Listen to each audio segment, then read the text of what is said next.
ओम शांति 16 जनवरी 2026। आज की मुरली। मीठे बच्चे, तुम जो भी कर्म करते हो उसका फल अवश्य मिलता है। निष्काम सेवा तो केवल एक बाप ही करते हैं। प्रश्न: यह क्लास बड़ा वंडरफुल है, कैसे? यहाँ मुख्य मेहनत कौन सी करनी होती है?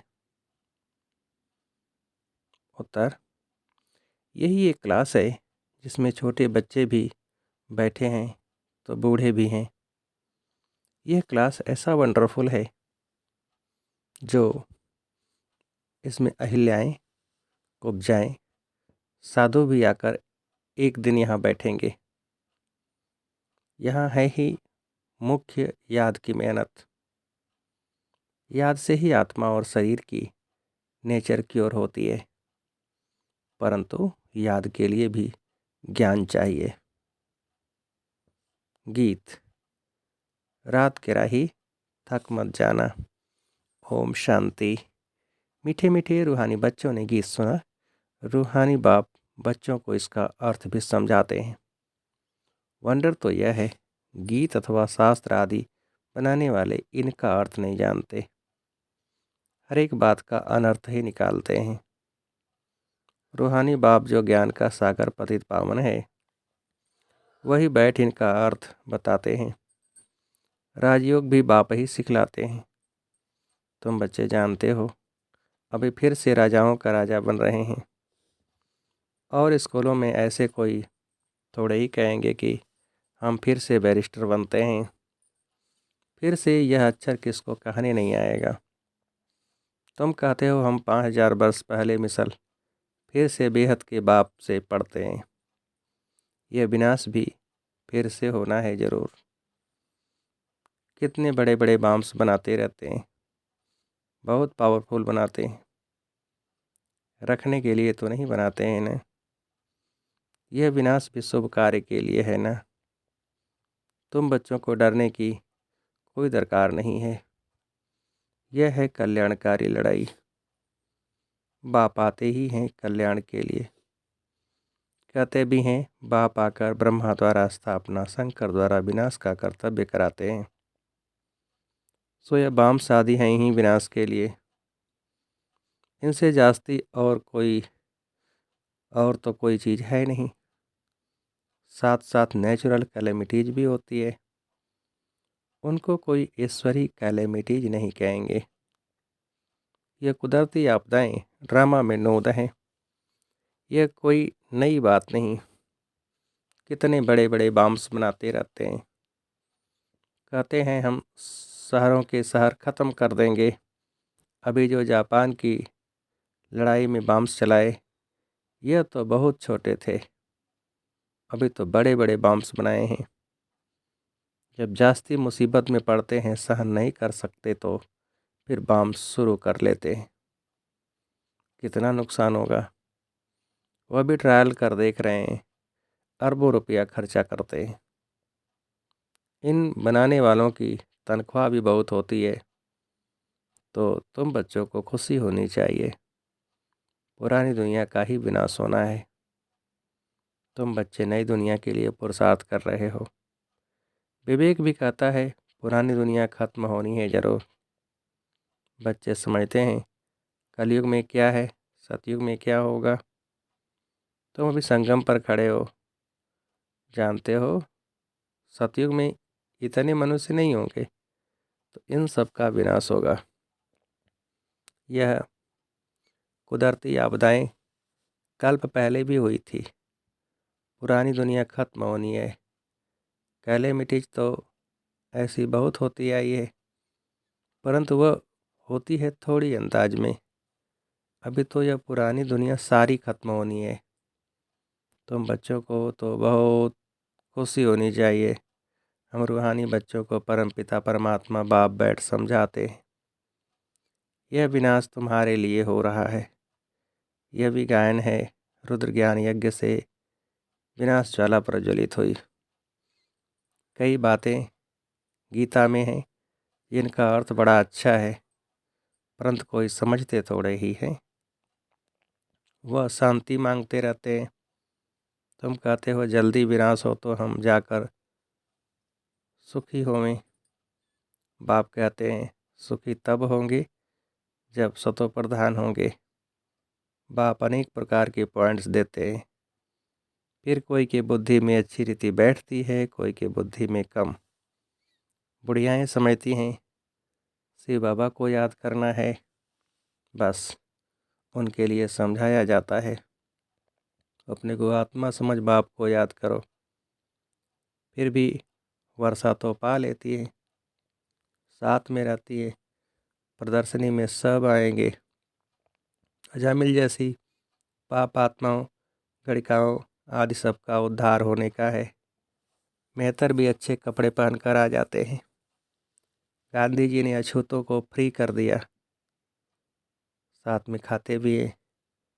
बाप तो और भी मना नहीं करते, समझते हैं इन्हों का भी उद्धार करना है। काम से कोई कनेक्शन नहीं है, इसमें सारा मदार है बाप के साथ बुद्धि योग लगाने का। बाप को याद करना है। आत्मा कहती है मैं अछूत हूँ। अब हम समझते हैं हम सतो प्रधान देवी देवता थे, फिर पुनर्जन्म लेते लेते अंत में आकर पतित बने हैं। अब फिर मुझ आत्मा को पावन बनना है। तुमको मालूम है सिंध में एक भीलनी आती थी, ध्यान में जाती थी, दौड़कर आए मिलती थी। समझाया जाता था इनमें भी आत्मा तो है ना, आत्मा का हक है अपने बाप से वर्षा लेना। उनके घर वालों को कहा गया इनको ज्ञान उठाने दो। बोले हमारी बिरादरी में हंगामा होगा। डर के मारे उनको ले गए। तो तुम्हारे पास आते हैं, तुम किसको मना नहीं कर सकते हो। गाया हुआ है अबलाएँ, गड़िकाएँ, भिलनियाँ, साधु आदि सब का उद्धार करते हैं, साधु लोगों से लेकर भिलनी तक। तुम बच्चे अभी यज्ञ की सर्विस करते हो, तो इस सर्विस में से बहुत प्राप्ति होती है, बहुतों का कल्याण हो जाता है। दिन प्रतिदिन प्रदर्शनी सर्विस की बहुत वृद्धि होगी। बाबा बैयस भी बनवाते रहते हैं। कहाँ भी जाओ तो इस पर समझाना है, यह बाप या दादा, यह बाप का वर्षा। अब बाप कहते हैं मुझे याद करो तो तुम पावन बन जाएंगे। गीता में भी है मामेकम याद करो। सिर्फ उनमें मेरा नाम उड़ाए बच्चे का नाम दे दिया है। भारतवासियों को भी यह पता नहीं है कि राधे कृष्ण का आपस में क्या संबंध है। उनके शादी आदि की हिस्ट्री कुछ भी नहीं बताते हैं। दोनों अलग अलग राजधानी के हैं। यह बातें बाप बैठ समझाते हैं। यह अगर समझ जाएं तो कह दें कि शिव भगवान वाच, तो सब उनको भगा दें। कहें तुम यह फिर कहाँ से सीखे हो, यह कौन सा गुरु है। कहे वीके हैं तो सब बिगड़ जाएं, इन गुरुओं की राजाई ही चट हो जाए। ऐसे बहुत आते हैं, लिख कर भी देते हैं, फिर गुम हो जाते हैं।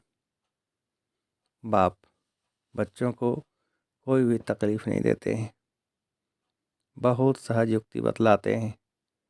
कोई को बच्चा नहीं होता है तो भगवान को कहते हैं बच्चा दो, फिर मिलता है तो उनकी बड़ी अच्छी परवरिश करते हैं, पढ़ाते हैं। फिर जब बड़ा होगा तो कहेंगे अब अपना धंधा करो। बाप बच्चे को परवरिश कर उनको लायक बनाते हैं, तो बच्चों का सर्वेंट ठहरा ना। यह बाप तो बच्चों की सेवा कर साथ ले जाते हैं। वो लौकिक बाप समझेगा बच्चा बड़ा हो, अपने धंधे में लग जाए, फिर हम बूढ़े होंगे तो हमारी सेवा करेगा। यह बाप तो सेवा नहीं मांगते हैं, यह है ही निष्काम। लौकिक बाप समझते हैं जब तक जीता हूँ तब तक बच्चों का फर्ज है हमारी संभाल करना। यह कामना रखते हैं। यह बाप तो कहते हैं मैं निष्काम सेवा करता हूँ, हम राजाई नहीं करते हैं। मैं कितना निष्काम हूँ और जो कुछ भी करते हैं तो उसका फल उनको ज़रूर मिलता है। यह तो है सबका बाप। कहते हैं मैं तुम बच्चों को स्वर्ग की राजाई देता हूँ। तुम कितना ऊंच पद प्राप्त करते हो, मैं तो सिर्फ ब्रह्मांड का मालिक हूँ। सो तो तुम भी हो, परंतु तुम राजाई लेते हो और गंवाते हो। हम राजाई नहीं लेते हैं न गंवाते हैं। हमारा ड्रामा में यह पार्ट है। तुम बच्चे सुख का वर्षा पाने का पुरुषार्थ करते हो, बाकी सब सिर्फ शांति मांगते रहते हैं। वो गुरु लोग कहते हैं सुख कागविष्टा समान है, इसलिए वह शांति ही चाहते हैं। वह यह नॉलेज उठा न सकें, उनको सुख का पता ही नहीं है। बाप समझाते हैं शांति और सुख का वर्षा देने वाला एक मैं ही हूँ। सतयुग त्रेता में गुरु होता नहीं, वहाँ रावण ही नहीं, वह है ही ईश्वरी राजे। यह ड्रामा बना हुआ है, यह बातें और किसकी बुद्धि में बैठेंगी नहीं। तो बच्चों को अच्छी रीति धारण कर और ऊंच पद पाना है।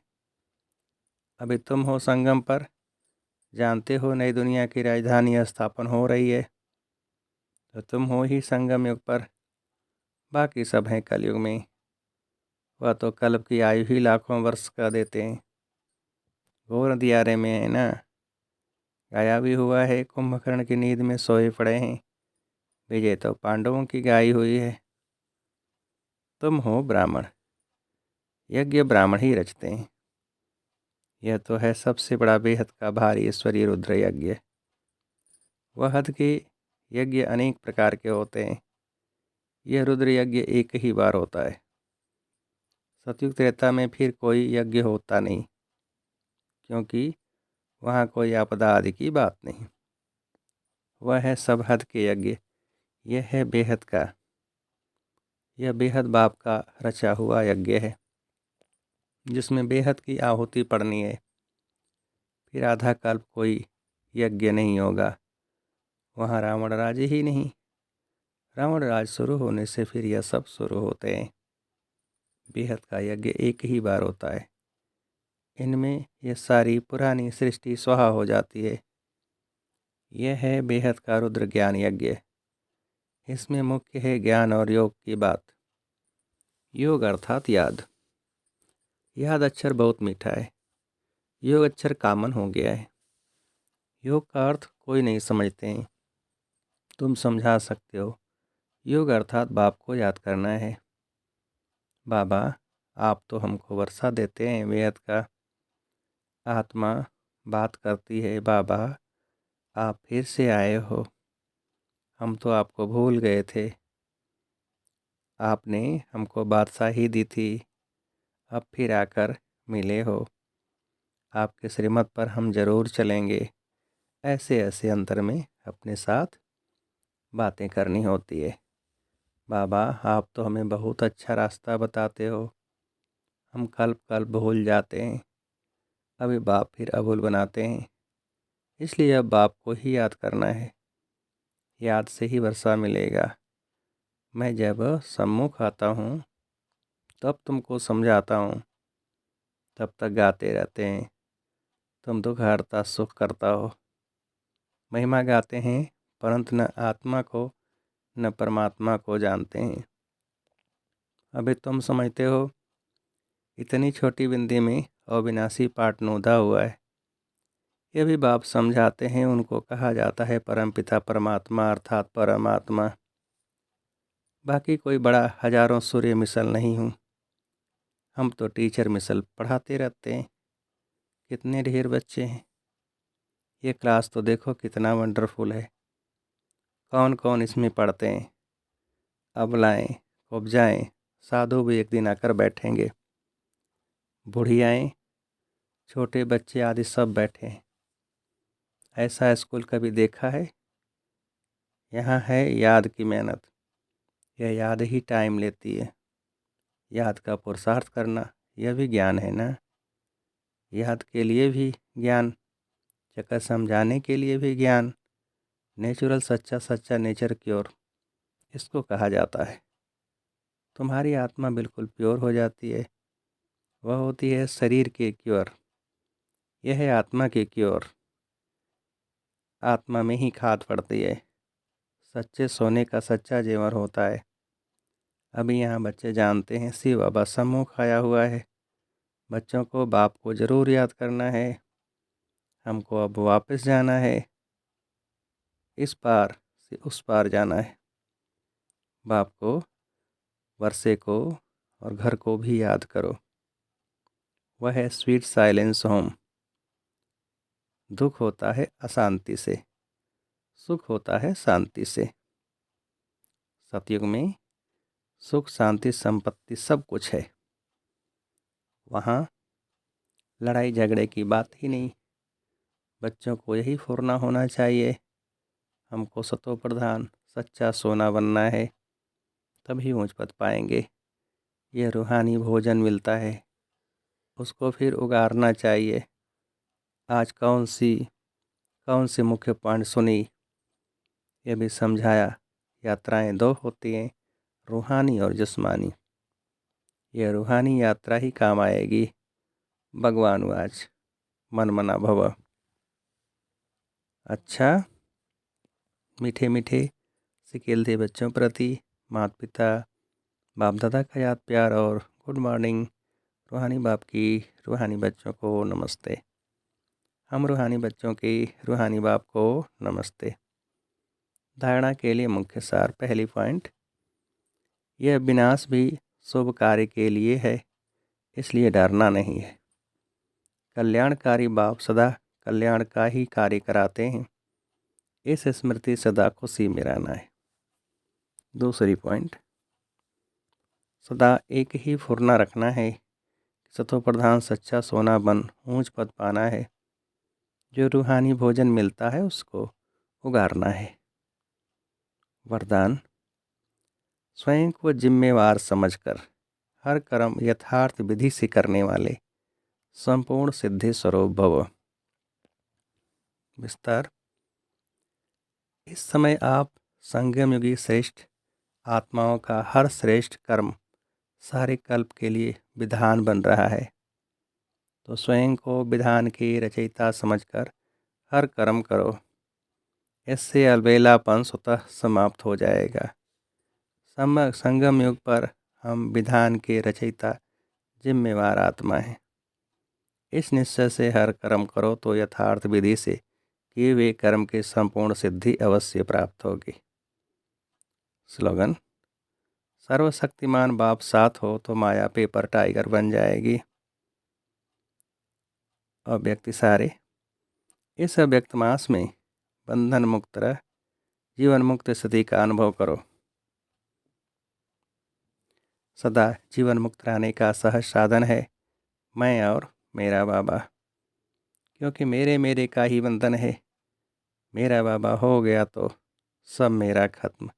जब एक मेरा में सब मेरा समाप्त हो गया तो बंधन मुक्त हो गए। यही याद रखना कि हम ब्राह्मण जीवन मुक्त आत्मा हैं। अच्छा, ओम शांति।